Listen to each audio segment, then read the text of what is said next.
Hey everybody, Dave here from Dave Tries to Fix Stuff, the channel dedicated to the repair, restoration, and resurrection of broken stuff. And in this episode, I thought I would take you through the steps that I take in doing just a basic servicing on an amplifier. I have a solid state crate FXT120 here that I picked up, like all my other amps, really cheap off of Craigslist offer up, one of them, I don't remember which. And I picked it up really cheap because the guy that was selling it said that he was having trouble with it actually cutting out. The thing is I've had my guitar here hooked up to it and I've been playing it for about the past, I don't know, half hour or 40 minutes, and I can't get the thing to recreate the problem. This thing seems to be working just fine. Okay.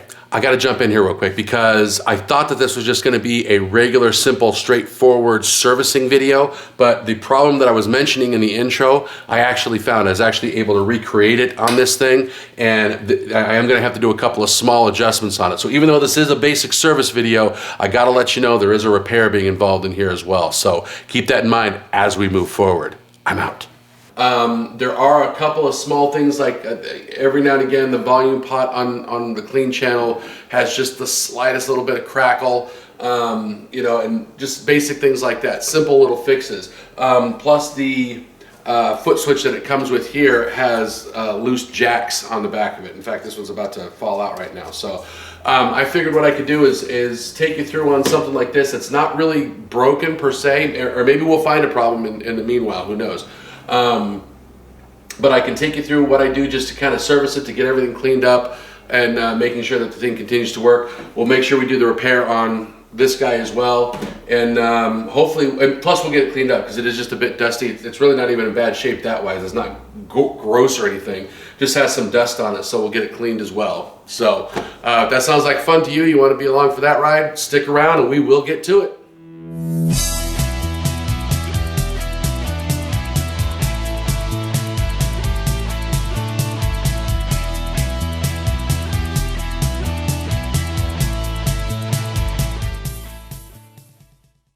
Hey guys, just wanted to take a second before we get started to ask you to please click subscribe if you like what you see in the video. I got a lot of new videos coming up in the coming weeks that I'm going to be sharing with you. And if you click the subscribe and the little bell icon there so you can get notifications that new videos have come up, then you can come and join me and watch some new episodes with me, and hopefully we'll have a good time. So please click subscribe if you like what you see, and let's get into the video. Okay, so I got the chassis removed from the cabinet, and I have it here on the bench.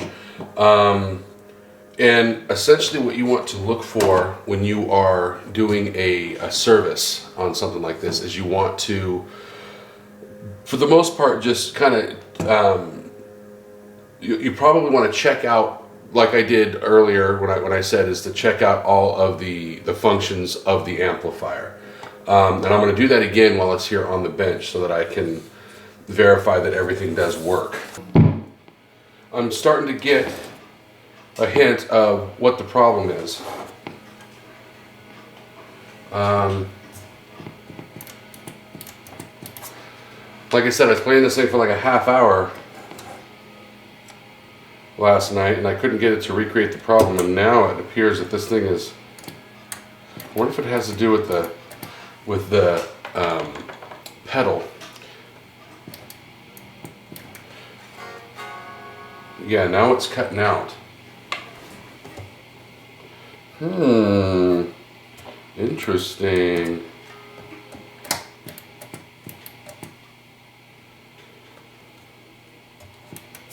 Let me plug the pedal in real quick and see if that, because it might have something to do with it. Let me start with getting the pedal fixed, and then we will then we'll move on to how it might affect the amp itself.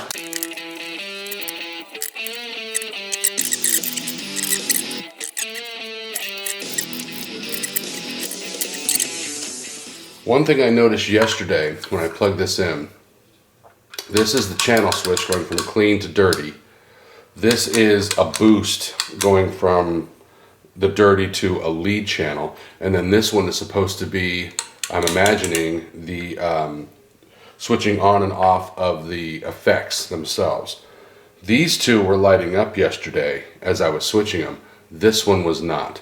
And I don't know if that had to do with this thing or with maybe the thing is burned out here, or I'm not 100% sure. So it could also be there's a problem internally with this that's causing that to do that. So let's plug this in as such, and we will plug these in as well. So you can see the light's on there, now it's off, and that's switching back to clean. And I don't know if that has,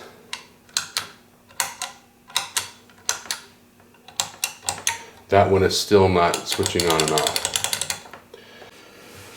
Okay, so I'm at a point where I'm trying to figure out why this thing isn't lighting, and I'm at a point where I'm actually measuring the overall voltages that I'm getting on these locations. Right now, I don't know if you can see right here, but see that light's up coming on right there, and this light here is on as well.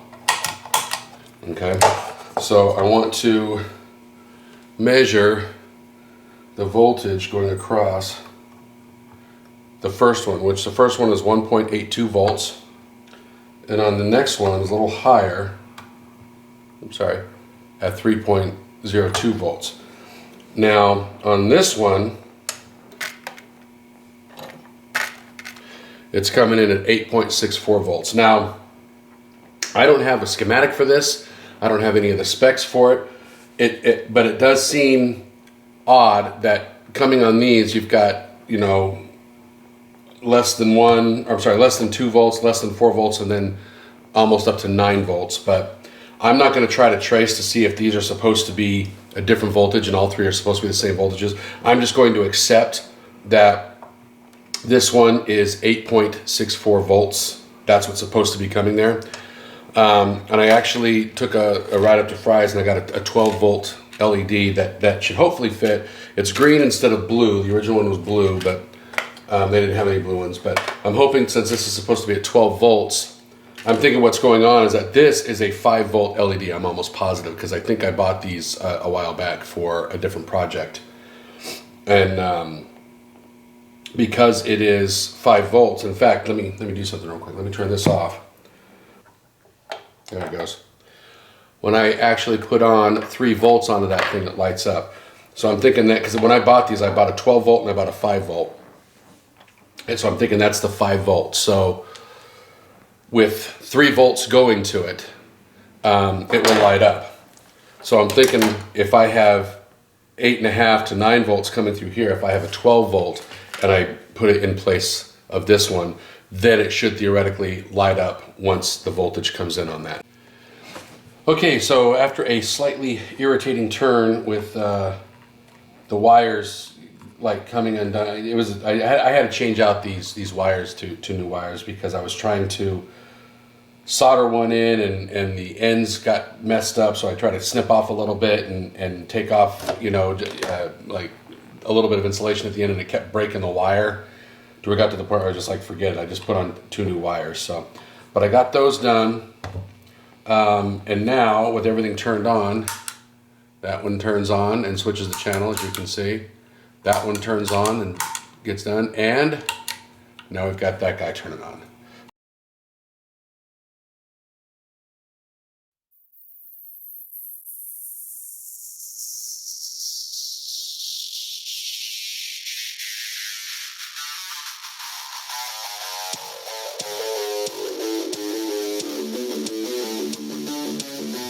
I find that sometimes when I'm working on these things, they've crimped down some of these spade connectors so tight that they just don't want to come off the board. And I'm afraid if I take them off, or by trying to force them off, they are going to end up snapping, or breaking the PCB or something. And I don't want to do that. So it's like, it's this kind of,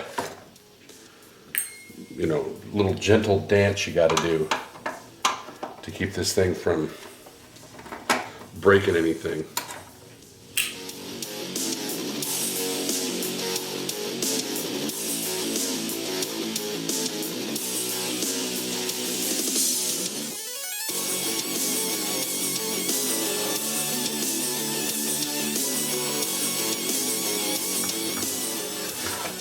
You know, another thing I would suggest doing when you start removing wires like this, and that's what I'm about to do, is take a picture.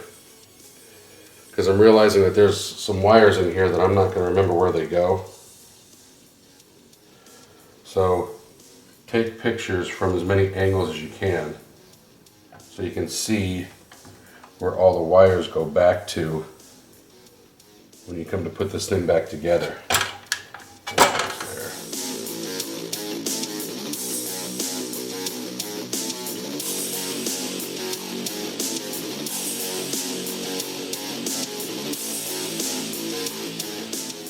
Okay, so what you want to do with this stuff, you can see on this right down in here in these little areas, this is where they kind of open up. There's also like a little spot right on top here. You can see like right there are these little openings that you can kind of fit your, you know, the straw on this thing down into it and kind of spray it like that. Or down here, you can fit your straw down in there and kind of spray it. Just, you want to get it to where it gets down behind into the actual mechanism, and then you can, you know, you turn it back and forth to try to clean the pot. The other thing you want to do is you want to clean out your jacks, especially any jack that's going to carry a signal. And to do that, you're basically just going to get, you know, a brush like this and put it in here, and you'll kind of spray the contact cleaner on it and then work it in and out of the jack to clean the contacts inside. That's generally going to give you the best results as far as cleaning up the signal path and making sure that you're not going to have a lot of interference.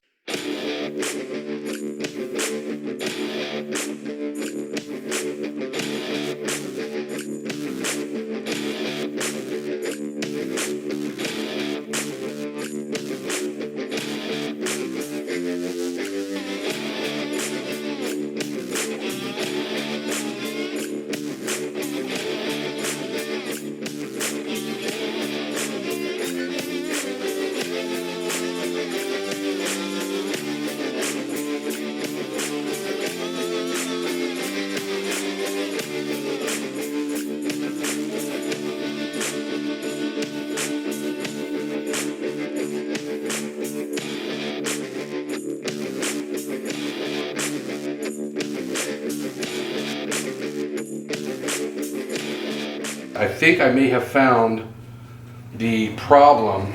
Let's see if I can get this thing zoomed in to where you'll be able to see. So if you will look down here-ish, zoom in just a touch more. It is turned on, but you can see again that this light should be going between the green and the red, but it is not. It is just going to red, and then when it goes to the other side, it just goes dark. And I'm thinking that means that that's maybe a shutdown on this thing when it's not getting what it should be getting as far as maybe a load, because right here on the board is a connection for the speaker. This red wire, it's got the black bottom right here, and this red wire is going up. This is going directly down to the speaker. And if I press that, let me turn it this way a little bit, maybe you can see when I press down on it, the green light comes on. So this is telling me that that is a loose connection underneath there. So what I'm going to do is I'm going to pull the board again, flip it over, and reflow the solder on this thing, and hopefully that's gonna cure the problem with the cutting out on this thing. So I'll do that and we'll be back. Okay, now right there and there are the solder joints for that thing, and they do look cold. I can see kind of right in the middle of them. They've got that kind of, I don't know what way to describe it, that like little nipple in the middle there. And that's telling me that that thing is loose. It doesn't feel totally loose on the bottom, but it definitely feels somewhat loose, or it looks loose right here. I mean, I can see that it's not really making a good contact. So I'm going to reflow that, and I'm going to be looking for any other locations on here like this one that look like they might have some cold solder joints on here, and just kind of reflow the solder everywhere. So I got the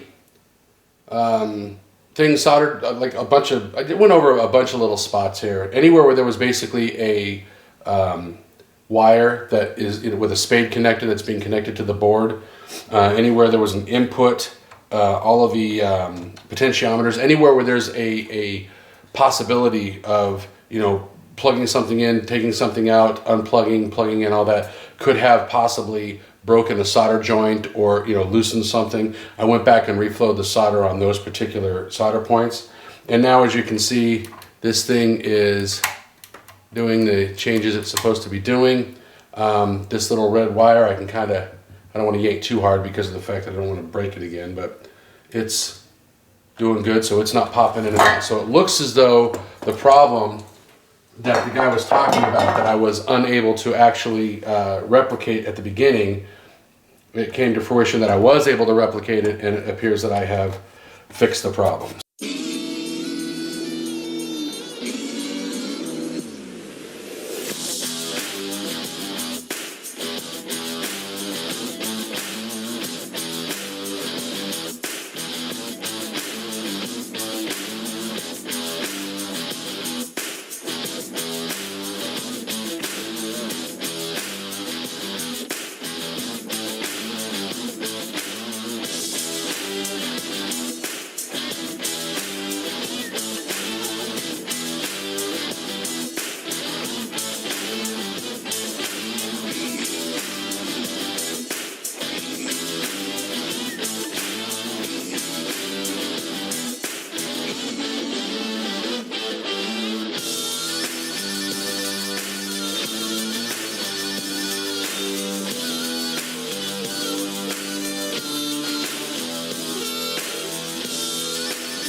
So after a little bit of work, what turned out to be a little more than just a simple servicing, I got this thing back together, got it working, everything is functioning the way it's supposed to be functioning, and I'm very happy with it. I gotta say, I was just talking to my son about this.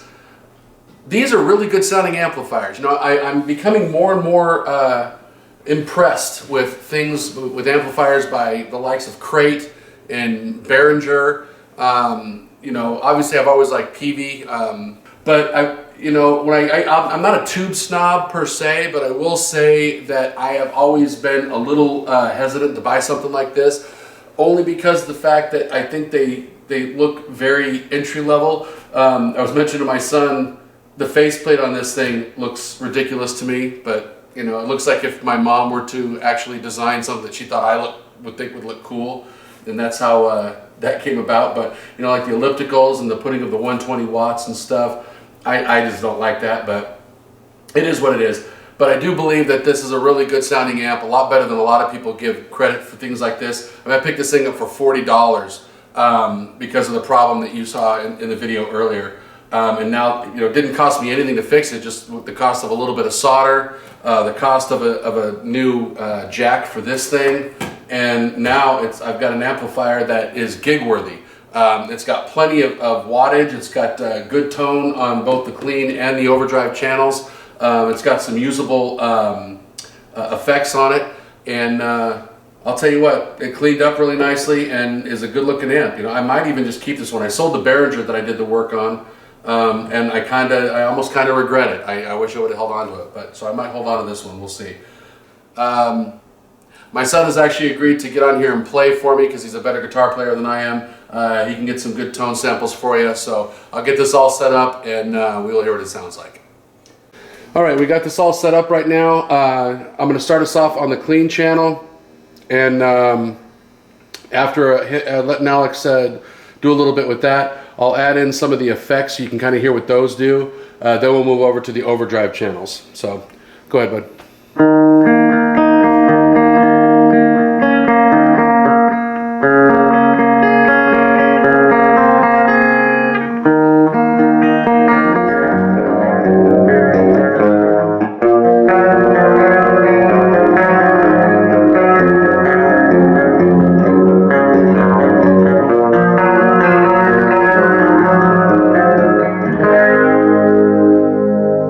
So that was the chorus effect. I'm going to put it up on a flange. If there's a couple of different ones, I'm not going to go through every one of them, but I'm going to give you an idea of what, at least what the main ones are. This one is a flange setting.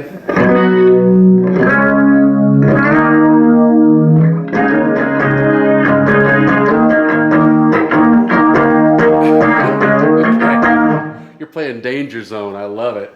All right. This is a rotary effect. I don't know how much is going to show up actually on the camera, but it gives it kind of a shimmer.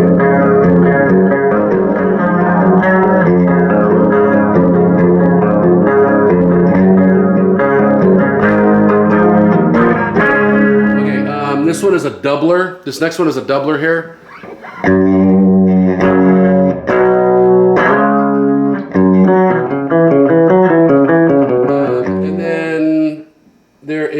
I'll go through a couple of the different reverb sounds for you.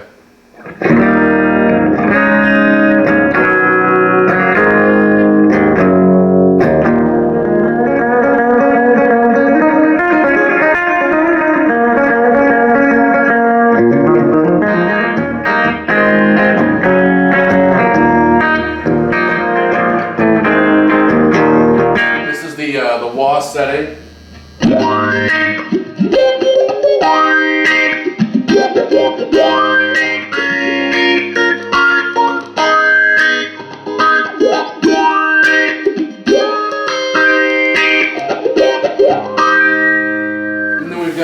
Here, so you can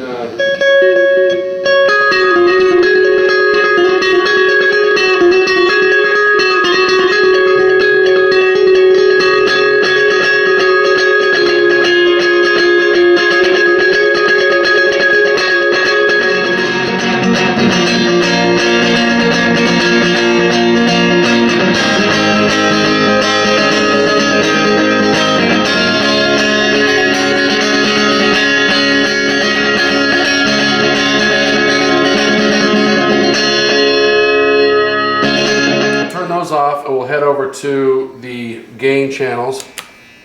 There's a little bit of noise to them, but not too bad.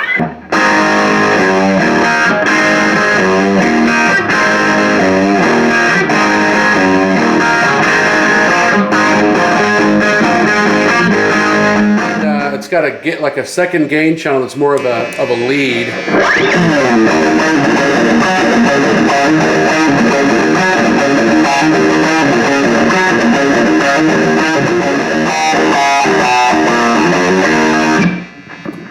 So, and one more thing, you come up here, you can see, why don't you go ahead and, it's got a built-in tuner.